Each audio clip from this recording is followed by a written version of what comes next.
Hello everyone, myself Shubham Yadav, working in a ISRO as a nurse भी. Once again a very warm welcome in my YouTube channel. कैसे हैं आप लोग? I hope सब मस्त होंगे, स्वस्थ होंगे. प्रिपरेशन आपकी जोरदार चल रही होगी अपकमिंग एग्जाम को क्रैक करने के लिए. जैसा आपको पता है, मैं अपने इस YouTube चैनल के द्वारा आपको वैकेंसी अलर्ट बताता हूँ, गाइडेंस प्रोवाइड करता हूँ और कुछ कंटेंट पार्ट डिलीवर करता हूँ जो कि अपकमिंग एग्जाम को क्रैक करने के लिए आपके लिए बेनिफिशियल होगा. तो ऐसे ही एक और टॉपिक इसमें ऐड होने जा रहा है, जैसा आपने थंबनेल में देख लिया होगा, हाइपर कैलीमिया.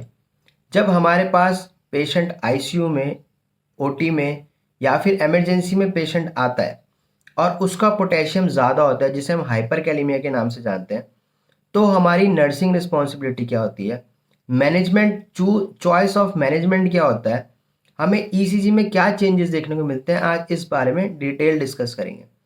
अगर हम हाइपर कैलीमिया की बात करें तो हाइपर कैलीमिया हम कब बोलेंगे? नॉर्मल पोटेशियम लेवल हमारा होता है 3.5 से 5.1 मिली इक्विवेलेंट पर लीटर.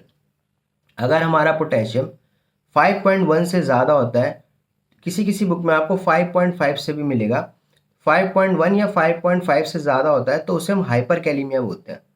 अगर हम हाइपर कैलीमिया की बात करें तो सर हमें जो ईसीजी चेंजेस है वो क्या देखने को मिलते हैं? जो हाइपर कैलीमिया की ईसीजी है उसके रिगार्डिंग प्रीवियस एग्जाम में बहुत बार क्वेश्चन आ रखा है.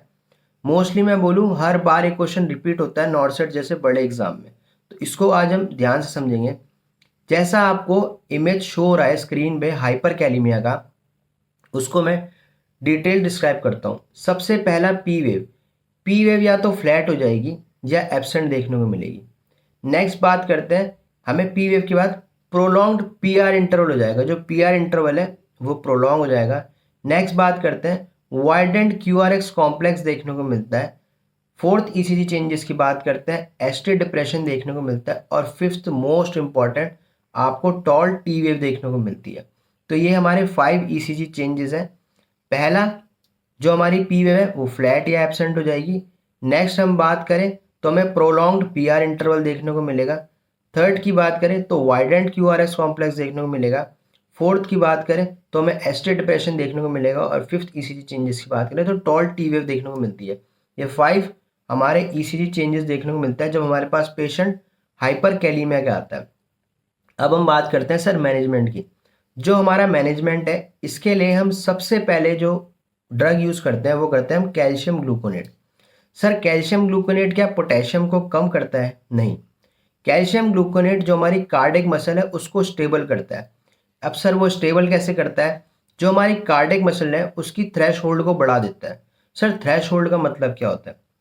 एग्जाम्पल से समझते हैं. जैसे हमारा हार्ट है, उसको कुछ इलेक्ट्रिकल इम्पल्सेस जनरेट करने के लिए कुछ करंट चाहिए होता है. तो अगर हमारा हार्ट नॉर्मल 50 वोल्ट पे एक करंट इम्पल्स को जनरेट करता है, तो अगर उसको 25 की भी वोल्ट का उसको कमांड मिलेगा तो भी वो इम्पल्स जनरेट करेगा, जिसकी वजह से हमें कार्डियक डिसरिथमिया देखने को मिलता है. तो हम क्या करते हैं, सबसे पहले कैल्शियम ग्लूकोनेट देते हैं, जो उसका इलेक्ट्रिकल रिसीविंग पावर है उसको नॉर्मल लेवल पे लाता है, ताकि अगर लेस इलेक्ट्रिकल करंट भी मिले तो वो अननेसेसरी या डिसरिथमिया ना कॉज करे. तो सबसे पहला हमारा मैनेजमेंट होता है calcium gluconate. Sir calcium gluconate देने के लिए एक रूल होता है जो कि हर बार एग्जाम में क्वेश्चन आता है, उसको बोलते हैं rule of 10. Sir rule of 10 क्या है? हम 10% कैल्शियम ग्लूकोनेट लेंगे, 10 ml में डाइल्यूट करेंगे और उसको 10 मिनट में एडमिनिस्ट्रेशन करेंगे. कभी भी कैल्शियम ग्लूकोनेट को फास्ट पुश नहीं करते, अदरवाइज वो डिसरिथमिया कॉज करता है. तो ये हमारा रूल ऑफ 10 देखने को मिलता है. ऐसे ही मैंने एक प्रीवियस वीडियो बनाई है जिसमें हम 5 इंजेक्शन को फास्ट पुश नहीं करते. तो जिन्होंने वो वीडियो चेक नहीं करी है वो वीडियो चेक करें, वो एग्ज़ाम पॉइंट ऑफ व्यू से भी इम्पॉर्टेंट है और अगर आप प्रैक्टिकल कहीं वर्किंग है तो उसके पॉइंट ऑफ व्यू से भी इम्पॉर्टेंट है. नेक्स्ट बात करते हैं हम सेकंड मैनेजमेंट की. सेकंड मैनेजमेंट की बात करें तो हमारा सेकंड मैनेजमेंट होता है जीआई ड्रिप. जीआई ड्रिप मतलब glucose plus insulin. Glucose plus insulin बोल सकते हैं, डेक्सट्रोज प्लस इंसुलिन बोल सकते हैं. जो हमारा इंसुलिन होता है वो हम रेगुलर इंसुलिन यूज़ करते हैं, 10 यूनिट रेगुलर इंसुलिन यूज़ करते हैं. और क्या करते हैं, उसको हम डालते हैं 25% डेक्सट्रोज में या फिर 50% डेक्सट्रोज में डालते हैं. तो उसको हम विद इन 5 मिनट एडमिनिस्ट्रेशन करते हैं।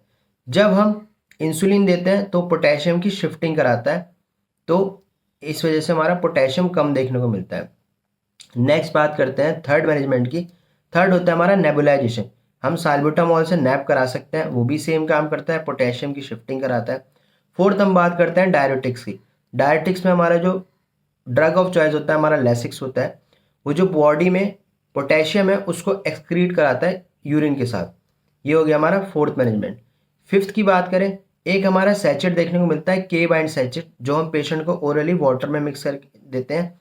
जो जब हमने सब कुछ ट्राई कर लिया उसके बाद भी मैनेज नहीं हो रहा है पेशेंट, पोटेशियम अभी भी हमें ज़्यादा देखने को मिल रहा है, तो लास्ट हम करते हैं डायलिसिस, जो हमारा फाइनल ट्रीटमेंट होता है।